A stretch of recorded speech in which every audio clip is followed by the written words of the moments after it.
sommes le dimanche 3 août et j'introduis ce vlog de ma nouvelle série à livre ouvert. C'est parti!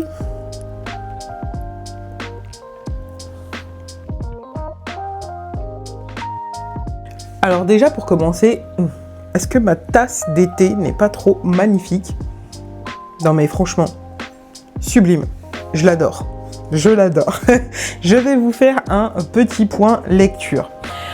Donc, j'avais commencé fin juillet ma lecture du Chant d'Achille de Madeline Miller qui clôturait cette intégrale que j'avais et j'ai adoré ma lecture. Je lui ai mis un 4,5 sur 5.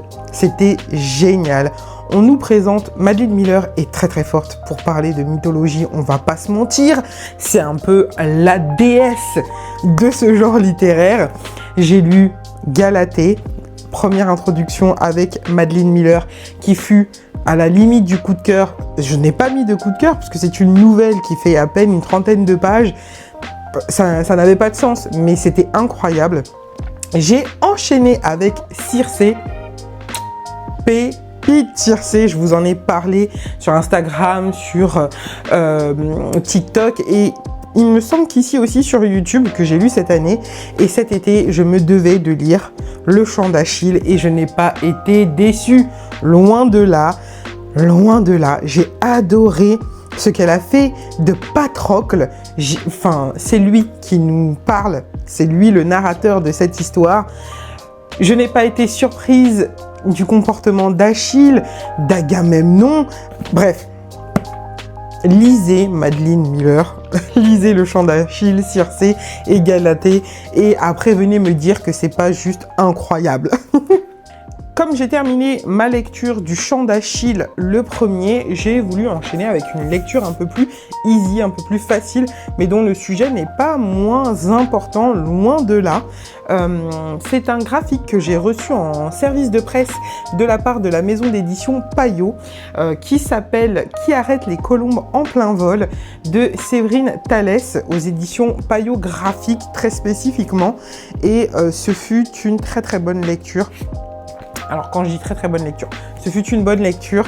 J'ai aimé son cheminement d'enfant né fin des années 70, qui a grandi dans les années 80, 90, 2000, qui se cherche. On est clairement sur un graphique qui met la part belle au cheminement qu'une personne pouvant venir de... qui est de la communauté LGBTQIA+, j'essaye de trouver les bons mots parce que ce n'est pas une communauté que je connais beaucoup et donc du coup j'aimerais ne froisser personne, mais ce cheminement d'une petite fille qui ne veut pas être une petite fille, qui se pose des questions, qui se demande pourquoi on lui impose ces choses, ces changements de corps jusqu'à devenir une femme, qui aime les autres femmes et c'était vraiment génial. Franchement, lisez-le, c'était important, c'était en même temps très lourd et assez léger. Je pense que le format graphique fait que ça apporte de la légèreté, mais c'est assez pesant. Dedans, il y a des propos racistes, évidemment misogynes, homophobes, vraiment, voilà. Mais j'ai aimé le parcours. Et j'ai été un peu perplexe sur la fin, mais j'ai bien aimé ce cheminement, être dans la tête de Séverine Thalès, parce que c'est un graphique autobiographique. C'était rigolo ça. Donc voilà, j'ai apprécié. Je pense qu'on devrait tout à chacun le lire, surtout les gens qui comme moi, sont de vieilles personnes de presque 40 ans. Bon, j'exagère, mais je me suis retrouvée dans les références qu'elle a pu faire, sociétales et culturelles. Voilà. Et j'ai commencé hier, le 2 août, puisque j'ai fini le graphique, le deuxième tome de la série Renews Love de Bryn Weaver aux éditions Verso. Et c'est le tome numéro 2 qui s'appelle Lézard and Lark. Et ma foi, j'aime bien. On va suivre... Alors on est... Ouais, pour moi c'est de la dark romance. Clairement, c'est de la dark romance. Peut-être pas dans le traitement Ouais, si, c'est de la dark romance. Donc faites attention à vous, beaucoup de trigger warning. Je vous l'ai réécrit quelque part. Mais on va suivre deux personnages. Dans le premier tome, on suit deux serial killers. Dans celui-ci, je peux pas vous spoiler, je peux pas vous dire si c'est des serial killers ou non, ou quoi au caisse. Bref, c'est l'histoire d'une rencontre, c'est l'histoire d'une famille. L'aspect familial est extrêmement présent dans ce tome-ci. Et ma foi, j'aime déjà plutôt beaucoup ma lecture. Voilà. Pour l'instant, pas de smut. À voir, je vous dirai en fin de lecture si vous devez craindre ça ou pas.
Il est actuellement 21 h et je vous fais un petit update lecture parce que j'ai terminé Leather and Lark de Bryn Weaver aux éditions Verso.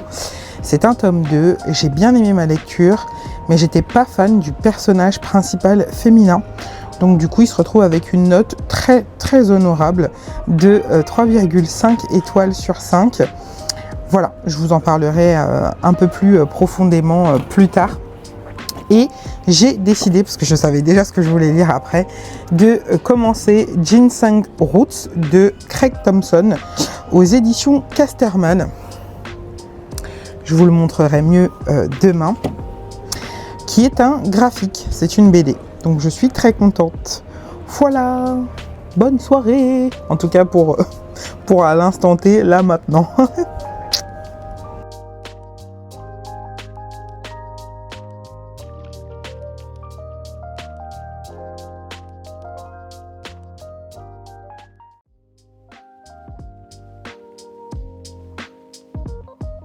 Hey, on se retrouve parce que j'ai fait une commande sur Amazon parce que un des livres que je voulais n'était plus en stock sur la Fnac et je ne commande pas sur Cultura. Donc c'est très rare que depuis 1 an et demi, 2 ans que je commande sur Amazon. Mais là je l'ai fait parce que la ref n'était disponible que sur Amazon et il en restait qu'un. Donc on va ouvrir ça ensemble. Mais le premier que vous verrez dans une autre de mes séries qui s'appelle Sérénité sauvage et dont je vous ferai la revue. Il s'agit de l'oracle, la saison de la sorcière, oracle de Mabon. Mais ça, je vous en parlerai sur l'autre série. Et du coup, on va ouvrir ce petit colis Amazon ensemble. Alors... le premier livre que j'ai acheté, c'est une suite, c'est Anne d'Avonlea de Lucie Maud Montgomery. Aux éditions Monsieur Toussaint l'ouverture, j'ai pris la version reliée parce que le premier tome, je l'ai en relié. Et j'avais hâte de découvrir ce deuxième tome de Anne. Cette année, j'essaye de lire plus mes séries et quand je fais des achats, j'essaye, je suis loin d'être parfaite, d'acheter des suites de sagas à chaque fois. Donc du coup, c'est chose faite, j'ai le tome 2 qui est magnifique. Vraiment, il est trop beau. Voilà. L'autre livre que j'attrape et qui m'intéressait beaucoup, c'est Mexican Gothic de Silvia Moreno Garcia aux éditions Brajlon et je l'ai pris en poche. Voilà, j'ai hâte de le découvrir. J'ai vu pas mal d'avis assez mitigés. Des personnes ont adoré, d'autres beaucoup moins. Mais moi, j'y vais le cœur ouvert. Et le dernier livre de cette commande, c'est pareil, je vous en parlerai beaucoup plus en détail sur la série Sérénité sauvage. Il s'agit de Sorcières urbaines aux éditions Le Lotus et l'éléphant, écrit par Lisa Marie Basile. Voilà, c'est bien ça. Donc je m'attarde pas plus dessus, mais vous les avez en direct. Je crois que c'est la première fois que je fais comme ça un unboxing de livres. Voilà, je sais que j'ai commandé d'autres livres, mais vous les verrez au fur et à mesure, soit dans ce vlog-là, soit à la fin, dans le book haul, le bilan / book haul de fin de mois. Et aujourd'hui, je n'ai absolument pas lu parce que je regarde la saison 2 de Mercredi sur Netflix. Donc voilà, je reviendrai vous parler de ma lecture de graphique que j'ai mis en pause. J'ai pas lu grand chose, hein, que j'ai mis en pause là pour pouvoir regarder Mercredi. Je suis juste là. Donc voilà, une fois que j'aurai bien avancé sur ma lecture, je vous en parlerai.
Alors, c'est l'heure du goûter. Je me suis fait un petit bol de fruits rouges, fraises, framboises, mûres, myrtilles. J'adore. Trop bon. Mais là, je viens vous faire un petit book haul. Encore un. Donc, je me suis pris de Robert Louis Stevenson, L'étrange cas de Dr Jekyll et de Mr Hyde aux éditions Pavillon de Poche, Robert Laffont. C'est ma douce Priscilla du compte Un Jardin dans ma maison qui a avec moi co-créé le challenge Season Book qui me l'a chaudement recommandé. Elle nous l'a à tous chaudement recommandé. Je me suis aussi laissée tenter par un livre de Jennifer Joffre qui s'appelle Brin de magie et village maudit aux éditions Rajo.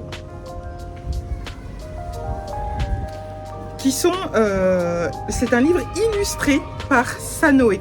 Donc du coup voilà, j'ai craqué, on verra bien, je vous dirai. C'est un livre assez court aussi. Il fait à peu près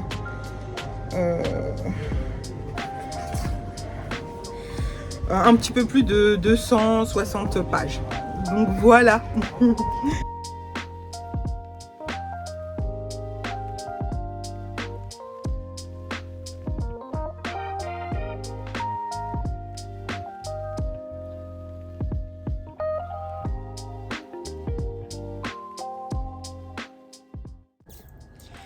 Hey, coucou, je vous reprends dans ce vlog. Aujourd'hui, on est le samedi 9 et je viens vous faire un point lecture parce que j'ai terminé Ginseng Roots de Greg Thompson aux éditions Casterman et j'ai adoré ma lecture. On est sur l'histoire d'un petit garçon, donc c'est un récit autobiographique. On est sur l'histoire du petit Craig qui vit dans une famille de, je dirais, de classe moyenne, mais agricole. Donc on est dans le Wisconsin dans les années 80 et on suit le petit Craig dans les champs de ginseng. Il faut savoir que le Wisconsin, c'était la terre qui cultivait le ginseng aux États-Unis, qui l'exportait énormément en Asie. Et donc on va le suivre comme ça dans ces champs où il va devoir désherber, donner de son petit corps, de sa personne, parce qu'on parle d'enfant. Il a commencé à aider ses parents à travailler l'été dans les champs de ginseng aux États-Unis quand il avait une dizaine d'années. Et il faisait 13 heures de travail par jour. Franchement, voilà. Parce que ses parents, ils n'étaient pas riches, je dis la classe moyenne, mais la classe moyenne, une fois qu'on arrive à joindre comme ça les deux bouts, et surtout le petit Greg, il était déjà complètement accro et passionné par les comics, par les graphiques, par la BD, et comme ça, avec les sous qu'il avait, hein, parce que une partie de son argent lui revenait, une autre partie allait sur un compte pour lui plus tard, et j'imagine qu'une autre partie allait aussi pour la famille, l'église, très important, il y a un très gros côté religieux dans sa famille, et surtout, beaucoup de cet argent-là lui servait à acheter des comics, et donc on le suit lui, son petit frère, sa mère, ainsi que sa sœur, dans ces champs de ginseng. Et j'ai trouvé que c'était un récit très, très beau, très émouvant, où on aborde la religion, le rapport à la famille de manière globale, le rapport à la santé énormément, et surtout il y a un gros rapport de classe, et on suit comme ça cette histoire entre l'Amérique et l'Asie, et franchement ça vaut le coup d'être lu. J'ai vraiment beaucoup aimé. J'adore, j'ai lu Habibi de ce même auteur et il y a plein de sujets sensibles qui y sont abordés, ce n'est jamais innocent, c'est toujours pour dénoncer quelque chose et je trouve ça vraiment super. Donc penchez-vous, si vous ne connaissez pas Greg Thompson, vraiment penchez-vous dessus parce que je trouve que c'est très intéressant. Tout n'est pas parfait, mais je ne demande pas à un livre d'être parfait personnellement, mais franchement il vaut le coup. Donc voilà pour mon petit update lecture. Je pense que c'est la dernière lecture entière dont je vous parle. Parce que je vais commencer un autre livre. Je vais vous montrer ça. Il s'agit de Ce cœur empoisonné de Kaylin Bayron aux éditions Sabran. Voilà. Donc j'ai hâte. Donc qu'est-ce que ça nous dit ? Briseis a un don, elle fait croître et s'épanouir toutes les plantes qu'elle touche. Lorsque la tante de Briseis meurt et lui lègue un domaine délabré dans la campagne new-yorkaise, Brie et ses mamans espèrent qu'entourées de plantes, de fleurs, elles apprendront à contrôler leurs dons. Mais cette nouvelle demeure leur réserve bien des surprises, des étranges lettres attendent Briseis et son jardin, envahi par les plantes les plus mortelles, ne s'ouvre qu'à certaines conditions. Je pense que si vous me suivez, vous savez pourquoi j'ai choisi cette lecture. Franchement, il a tout. Il est écrit par une femme noire. Une femme noire est en couverture. On parle de magie des plantes. Voilà. Voilà. Et en plus de ça, c'est un récit où la communauté LGBTQIA+, en fait partie. Qu'est-ce qu'on demande d'autre? Voilà ma prochaine lecture.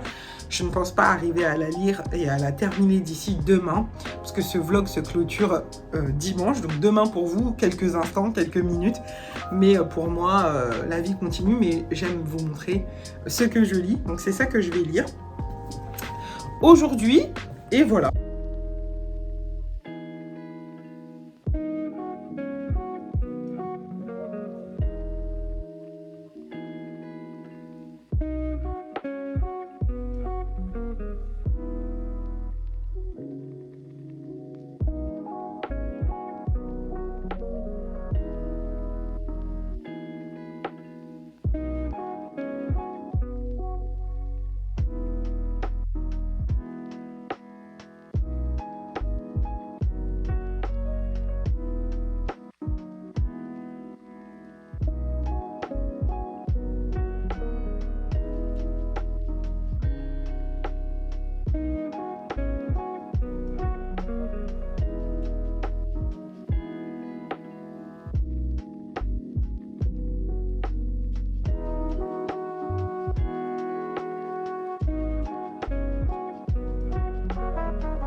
Je viens vous faire mon petit retour sur le film Le Cercle des poètes disparus. Un film qui est sorti en 1989, donc ça date. Un film aussi que j'avais déjà vu étant beaucoup plus jeune. Voilà, je suis née en 1987. je vous laisse imaginer quand je l'ai vu. C'est un film, du coup je me rends compte qu'il ne m'avait pas marqué à l'époque. J'avais gardé bon souvenir de ce film, un avis plutôt doux, un avis plutôt favorable, mais je ne me rappelais pas du tout de tout ce qui se passait dans ce film. Je vous dis en premier les points positifs. Le point positif, c'est que j'ai adoré les paysages, les décors, l'ambiance, le fait que ça se passe au Vermont, l'automne, ce paysage très automnal, très dans les couleurs rouges, orangées, l'architecture des bâtiments, ce style dark academia en fait, que j'affectionne particulièrement. Je trouve que c'est extrêmement bien réussi en termes d'ambiance globale avec tout ce que ça implique. Vraiment incroyable. J'ai adoré la deuxième partie du film qui est beaucoup plus émotionnelle, beaucoup plus poignante, beaucoup plus... Les messages qu'on essaye de faire passer à travers ce film font sens, mais qu'à partir de cette deuxième moitié de film. Donc il faut attendre bien une bonne heure avant, en tout cas pour moi, avant de rentrer à l'intérieur. Le début du film, pour moi, c'est des hommes blancs issus de la bourgeoisie dans une école payante privée religieuse qui ne se rendent pas compte de leurs privilèges. J'ai eu énormément de mal pendant cette première partie de film à m'attacher aux personnages, à m'identifier à eux et à comprendre le fait qu'ils estiment ne pas avoir le choix. Parce qu'en fait, en tant qu'homme blanc, cisgenre, je ne crois pas que le thème de l'homosexualité est abordé dans ce film. On pourrait penser, mais je ne pense pas. Et de leur milieu social, je me suis dit, mais en fait, ils sont complètement à côté de la plaque. Parce qu'arrivé à l'âge adulte, vous allez pouvoir faire les choix que vous voulez. Effectivement, vos parents vous imposent des choix, mais nous, on sait, nous. Enfin, je sais pas comment l'expliquer. Et donc, du coup, je me sentais très détachée. Je me disais, mais en fait, voilà. Dans quoi je me suis embarquée, parce que si c'est ça tout le long du truc, ça me gonfle, en fait. Et au final, non, on essaye de leur montrer qu'ils ont le choix, qu'ils peuvent devenir les hommes qu'ils veulent, qu'ils ne sont pas obligés de se laisser imposer une vie, un style de vie, une carrière, une façon de penser, voilà, tout ça à travers la poésie, à travers ce prof que joue Robin Williams, qui est un acteur que j'affectionne particulièrement. Mais donc du coup, voilà, mon avis sur le cercle des poètes disparus, c'est que si je devais le noter sur 5 étoiles, je lui mettrais un 3,5 parce que j'ai été particulièrement insensible à toute cette première partie. Je me suis sentie loin de ces personnages principaux, loin de leurs préoccupations, loin de leurs idées, de leur vie, de leurs sentiments, vraiment. Et à la deuxième partie, le côté émotionnel est beaucoup plus remonté. Je ne vous spoile rien, vous verrez par vous-même ce qu'il se passe. Et voilà. Voilà, je ne sais pas si mon analyse est bonne, je ne sais pas si vous m'avez comprise, mais voilà.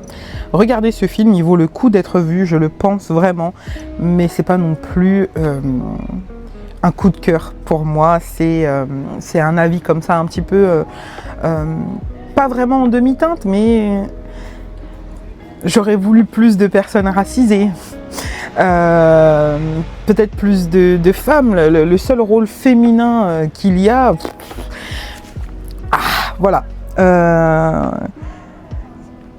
il est très bien pour l'époque à laquelle il est sorti. Voilà, il est dans son jus 1989 avec le fait que tout tournait autour des hommes, de la richesse, de la bourgeoisie, de l'éducation et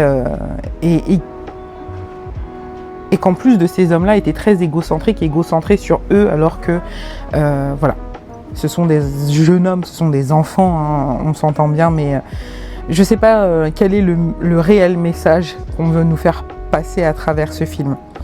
C'est pour ça que j'ai un avis un peu mitigé en tout cas sur cette première partie. Je vais vous laisser pour ce vlog. J'espère que vous avez apprécié. Moi, j'ai apprécié vraiment le faire, le tourner. C'était vraiment chouette. Ça m'a permis de me poser à plusieurs reprises et de vous partager mes lectures. Et puis des films, ce sera la tradition. Je clôturerai toujours mes vlogs à livre ouvert par mes ressentis sur un film. J'espère que ça vous plaira. Et puis on se retrouve très très vite pour une nouvelle vidéo sur YouTube.